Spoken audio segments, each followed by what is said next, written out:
ছাত্র জনতার আন্দোলনে আহত ও নিহতদের স্মরণে কিছুক্ষণের মধ্যেই শহীদি মার্চ শুরু করবে বৈষম্য বিরোধী ছাত্র আন্দোলন। এই মুহূর্তে ঢাকা বিশ্ববিদ্যালয় এলাকায় আছেন সহকর্মী রাশেদ বাপ্পি, সরাসরি যাব তার কাছে। সময় যত গড়াচ্ছে ঢাকা বিশ্ববিদ্যালয়ের রাজু ভাস্কর্যের পাদদেশে মানুষের সংখ্যাও তত বাড়ছে। অর্থাৎ পূর্ব নির্ধারিত যে সময়সূচি, সেই সময়সূচি অনুযায়ী বিকেল ৩টায় শুরু হওয়ার কথা শহীদি মার্চ। ৩টা বেজে কিছু সময় পার হয়েছে, হয়তো আর কিছুক্ষণের মধ্যেই দেশ জুড়ে যে আজ একটি বিশেষ কর্মসূচি রয়েছে বৈষম্যবিরোধী ছাত্র আন্দোলনের, সেই কর্মসূচি কেন্দ্রীয়ভাবে ঢাকা বিশ্ববিদ্যালয়ের এই রাজু ভাস্কর্য থেকে শুরু হতে যাচ্ছে কিছুক্ষণের মধ্যেই। ঠিক এই মুহূর্তে আমার সঙ্গে আছেন সহকর্মী আল কাসির।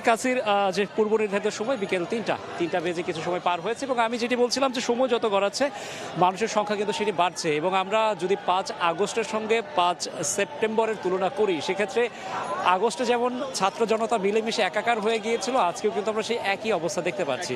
বিভিন্ন বিশ্ববিদ্যালয় বা শিক্ষা প্রতিষ্ঠানের শিক্ষার্থীরা যেমন রয়েছে, ঠিক তেমনি বয়োজ্যেষ্ঠরাও আছেন একদম ক্ষুদে শিশু ও পরিবারের স্বজনরাও ছুটে এসেছেন। সব মিলিয়ে আজকের এই যে জমায়েত, সেটিকে আপনি কিভাবে মূল্যায়ন করবেন? এই জমায়েতটা দেখে আমার কাছে এখন পর্যন্ত যেটা মনে হচ্ছে, যে আপনার প্রশ্নে একটু পরে আসছি, তার আগে বলছি যে এখন পর্যন্ত যেটা মনে হচ্ছে জমায়েতটা আরও বাড়বে। সবে তো ৩টা বাজলো, আস্তে আস্তে বেলা যত গড়াবে বা সময় যত গড়াবে তত আরও বাড়বে।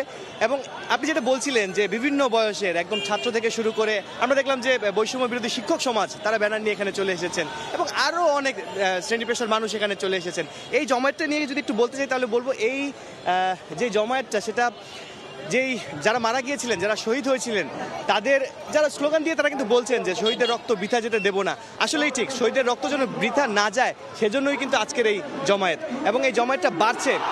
আমরা যেটা দেখেছিলাম, ঢাকা পলিটেকনিক থেকে একটা মিছিল নিয়ে এসেছে, তারপর দেখলাম ঢাকা কলেজ থেকে আসছে, বিভিন্ন শ্রেণী পেশার মানুষজন আসছে।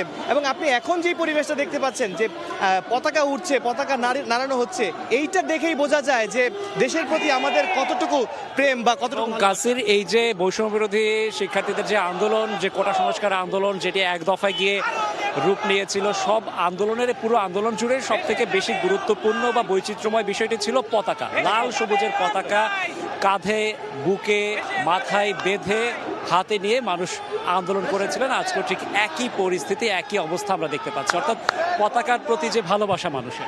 হ্যাঁ, আজকেও সেম অবস্থায় দেখা যাচ্ছে, কারো মাথায়, কারো হাতে, এবং সবাই পতাকা উড়াচ্ছে। এই মুহূর্তে যে ছবিটা দেখা যাচ্ছে, একদম পতাকা উড়িয়ে কিন্তু একটা অন্যরকম পরিবেশ তৈরি করা হচ্ছে, যে বিষয়টা সবার কাছেই ভালো লাগছে। পাশাপাশি দেশ নতুন করে স্বাধীন হয়েছে, আমরা তেমনটাই বলছি, সাধারণ মানুষ সেটাই বলছেন যারা এই আন্দোলনের সঙ্গে সম্পৃক্ত ছিলেন। নতুন দেশ সংস্কারের বিষয়টি, দেশ কিভাবে সামনে এগিয়ে নেওয়া যায়, মানুষের প্রত্যাশা কি, এক মাসে কতটুকু পূরণ হলো, নতুন কি স্বপ্ন দেখছেন, সেটিও কিন্তু আজকের দিনে মানুষের মধ্যে কিন্তু সেই বিষয় নিয়ে গুঞ্জনও শোনা যাচ্ছে।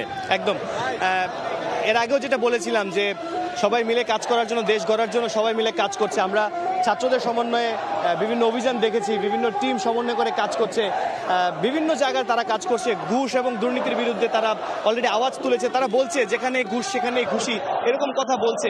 এইগুলো বাস্তবায়ন করার জন্য বা বিভিন্ন খাত, যেই খাতগুলো এতদিন একদম নষ্ট হয়ে গেছিলো, ধ্বংস হয়ে গেছিলো, সেই খাতগুলো কিভাবে ঘুরিয়ে নিয়ে আসা যায় তার জন্য যারা বর্তমান সরকার যারা আছেন, উপদেষ্টা যারা আছেন, তারা কাজ করছে। পাশাপাশি ছাত্রদের বা ছাত্র জনতার মধ্য থেকেও কিন্তু তারা কাজ করতে আমরা দেখেছি। আর একটি বিষয় সব থেকে গুরুত্বপূর্ণ, সেটি হচ্ছে কাসির, যেটি শুরুতেই বলছিলাম, যে খুব ছোট্ট একটি চাওয়া, অনেক বড় কোনো প্রত্যাশা কিন্তু ছিল না। প্রথমেই প্রত্যাশা ছিল হচ্ছে কোটা সংস্কার। সেখান থেকে এই পর্যন্ত মাত্র ৩৫ দিনের আন্দোলনের সম্ভব হবে, সেটি কিন্তু অনেকে সেই অর্থে ভাবেওনি, যেটি এখন বাস্তবে রূপ নিয়েছে ৩৫ দিন।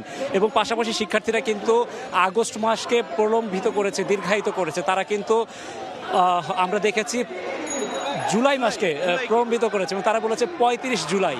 সেটিও কিন্তু এখনো মানুষের মধ্যে আমরা শুনতে পাচ্ছি। একদম, এখনো বলছে যে আমরা বলছি ৫ আগস্ট, কিন্তু ওরা বলছে ৩৫ জুলাই। এই সংখ্যাটা অনেক বড়। আমরা হয়তো ক্যালেন্ডার অনুযায়ী বলছি ৫ আগস্ট, ৬ আগস্ট, কিন্তু বড় যেই সংখ্যাটা তারা কিন্তু বলছে ৩৫ জুলাই, ৩৬ জুলাই। এই ধারাবাহিকতা আসলে ওরা রাখতে চাচ্ছে। এবং আরেকটি বিষয় আপনাকে মনে করে দিতে চাই কাসির, যখন আন্দোলন একদমই অহিংস একটি আন্দোলন ছিল, শান্তিপূর্ণ আন্দোলন ছিল, শিক্ষার্থীরা বাংলা ব্লকেট, কমপ্লিট শাটডাউন এগুলোও করেছে, সেখানে কিন্তু কোনো ধরনের সংঘর্ষের ঘটনা ঘটেনি। কিন্তু সেই সংঘর্ষের ঘটনার সূত্রপাত কিন্তু এই ঢাকা বিশ্ববিদ্যালয়, এই রাজু ভাস্কর্য, এই ক্যাম্পাস থেকেই কিন্তু সেই 15 জুলাইয়ের কথা যদি আমরা বলি, তখন কিন্তু ঢাকা বিশ্ববিদ্যালয়ের সাধারণ শিক্ষার্থীরা যখন কোটা সংস্কার নিয়ে তারা সোচ্চার ছিলেন, সেই মুহূর্তে কিন্তু তাদের উপরে সন্ত্রাসীদের লেলিয়ে দেওয়া হয়। সেটিও কিন্তু মানুষ ভুলে যায়নি, শিক্ষার্থীরা ভুলে যায়নি। একদম একদম এখনো আমি কয়েকজনের সঙ্গে কথা বলছিলাম, তারা বলছে যে মুগ্ধর রক্ত, আবু সাইদের রক্ত এখনো তারা ভুলতে পারছে না। আসলে এইটা 35 দিন বলেন বা 36 দিন বলেন, এই অল্প সময়ে ভোলা সম্ভব না। আসলে এইটা আস্তে আস্তে ভোলা হবে। আমি যেটা বলতে চাচ্ছি বা সাধারণ মানুষ যেটা বলতে চাচ্ছি সেটা হচ্ছে, এতগুলো রক্ত বা এতগুলো তাজা প্রাণের বিনিময়ে যে নতুন স্বাধীনতা আমরা পেয়েছি, সেই স্বাধীনতাটাকে ধরে রাখতে হবে। এবং তারা চাচ্ছেন সেই স্বাধীনতাকে ধরে রেখে বৈষম্যহীন বাংলাদেশ গড়ে তুলতে।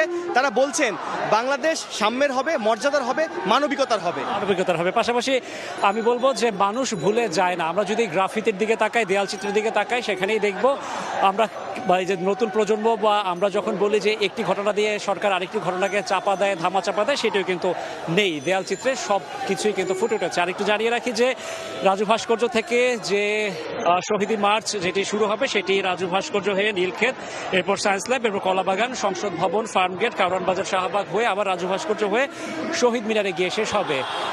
3টা পার হয়ে গিয়েছে, কিছুক্ষণের মধ্যেই হয়তো মূল আয়োজনটি শুরু হবে। তখন আবারও যুক্ত হব, তখন সরাসরি দর্শক আপনাদেরকে জানিয়ে দেওয়ার চেষ্টা করবো শহীদ মার্চের আদ্যপান্ত। এই ছিল আমার কাছে রাজু ভাস্কর্যের সামনে থেকে সবশেষ খবর।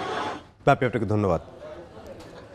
ঢাকা বিশ্ববিদ্যালয়ের রাজু ভাস্কর্যের সামনে থেকে যোগ দিয়েছিলেন সহকর্মী রাশেদ বাপ্পি এবং তার সঙ্গে ছিলেন সহকর্মী আল কাসেম।